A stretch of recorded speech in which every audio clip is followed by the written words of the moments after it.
Так, бәріңізге ассалаумағалейкум, қайырлы кеш. Так, газель бизнес жайында кішігірім ақпарат. Так, мына штикер, сіздерде біреуіңіз байқасаңыздар, біреуіңіз байқамаған боларсыздар.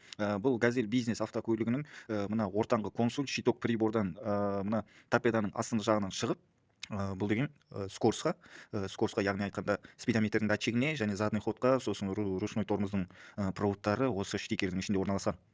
Так, енді бұл жерде сары провод замок зажигания плюсовой, бұл спидометрдің датчигінің плюсы и содан кейін задний ходтың плюсы, бұл сары провод. Так, одан кейінгі мына көк провод. Көк провод бұл задний ходтың екінші жағынан шығатын задныйға салған кездегі плюс. Так, одан кейінгі сол көктің қасындағы қара түсті провод. Так, бұл общая масса.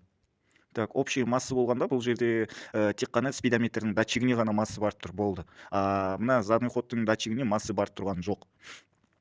Так, оның астындағы жасыл провод. Бұл жасыл провод спидометрдің датчигінен шығатын импульсной провод. Спидометрдің сізде іштегі приборда мына стрелкасына келіп тұрған осы жасыл түсті провод.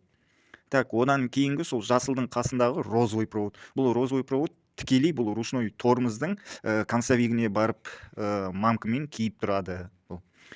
Так, бәріңізге рахмет. Кімде-кімге егер ақпарат пайдалы болған болса, лайк басып, каналымызға подписка кнопкасын басып кетсеңіз, нұр үстіне нұр болар еді. Рахмет.